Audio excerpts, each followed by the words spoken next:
Most people who try to go to the gym to build an aesthetic physique kind of just go through the motions and move weight around without really knowing exactly what they're training for. And one of the things that I've noticed a few things once I started training a few months ago with one of the personal trainers at my gym, who was kind enough to take some time out of his day and invite me over to his personal gyms. And throughout this whole time of me working out and trying to build an aesthetic physique for a long time, I've made a few realizations that honestly, if I could tell my younger self, would be very, very beneficial. So let's get into that, man. First of all, my name is Bio. I help young men improve themselves through MuscleMaxxing training, getting in the gym, and an approach that combines those three things as well as anthropology. All of those things, so you're clearly interested in that. So do both of us a favor, scroll down, hit the like and subscribe button, and give you boys some hype points, you know what I mean? So about 3 months ago, this was around like during the holidays, I started training. I trained for a few days with one of the personal trainers at my gym. He's really nice to me. He's as a guy, he's been into bodybuilding for a minute. And I mean, this guy has like an amazing physique. I wish I could tell you his thing about him, but we'll keep it private just for his own sake. But when I was training, I mean, there was a lot of things that I really kind of noticed that he was pointing out to me that really made me look at my training differently. And one of those things, just to get into it, was having your type 1 and type 2 muscles. Now, this was kind of like a broader point. Not all of these points are things that he's told me specifically, but this first thing is type 1 versus type 2 muscles. Now, what I mean by this is that day when I came to train with him, since I was doing gymnastic rings on the side as well, I told him, hey, since I already do gymnastic rings, let's just train legs. And one of the things that he's told me about training legs is that when you're talking about rep ranges, number one, you're gonna want to do a lot of volume. And the specific reason that he gave me was that you have different muscle types. You have fast twitch muscles and you have slow twitch muscles. And your legs are built, not every single muscle, but most of them, the majority, are predominantly type 1 muscles, which are slow twitch muscles. And what that basically means is that since your legs are muscles that you're constantly using to carry yourself around and walk, these are muscles that only respond to a lot more volume. And so your rep ranges, whenever you're exercising or doing your leg days, you really want to make sure that, number one, you have a lot of energy for them, of course, but number two, you want to make sure that you're getting a lot of volume for them, because that's what they're going to actually respond to when you're talking about growth. And so typically whenever you're doing exercises for your calves or even your quads or your hamstrings, for example, your rep ranges typically need to be higher, even above the recommended hypertrophy range. So just the thing about it is that, and the thing I did with this piece of information was I applied it to my whole entire body.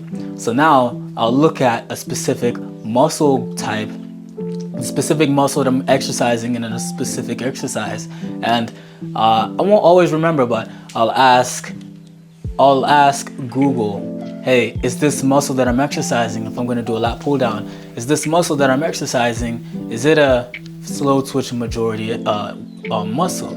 And if it is, then I'll know, okay, I'll have to increase my rep range to be slightly above the recommended hypertrophy range, just kind of generically given for all muscles. And so that is something that I've kind of learned, kind of getting rid of that whole entire hypertrophy range idea. Of course, you want to stay, close to it. You don't want to get away too far from it, but making everything 8 to 12 reps definitely isn't the way to go either. You are going to have some variety within. And with the type 2 muscles, I do just kind of keep it in the hypertrophy range, just in case you're wondering. This other piece of advice, it really just comes more from making sure your workouts flow easier, and it's that I call it workflow optimization. Now, one of the things that this trainer told me was that whenever you're doing an exercise, first, number one, first you want to make sure that you're doing exercises that are going to be good for your joints and help you warm up before you move into those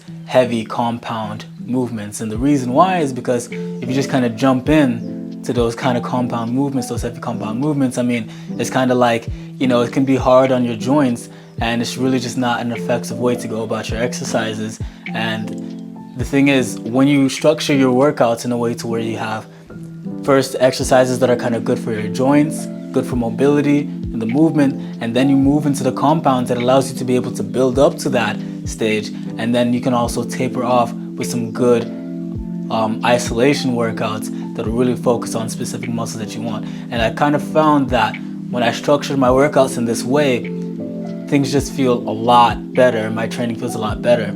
And the thing is, you know, this is a bonus tip actually.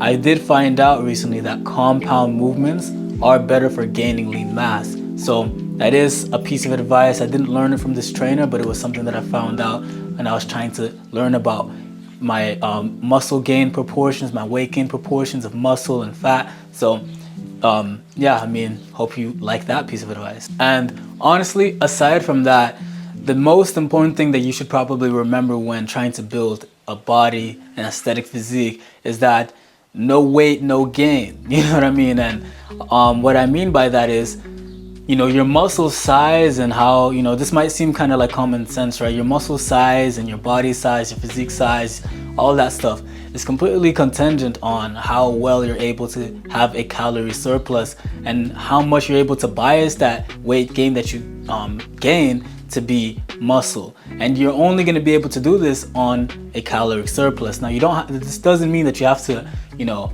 increase your calories by 1,000 calories or anything like that, but just making sure that you're in a slight surplus. You know, if you're trying to gain weight, of course. If you're trying to lose weight, you want to make sure that, you know, you're in a deficit or something.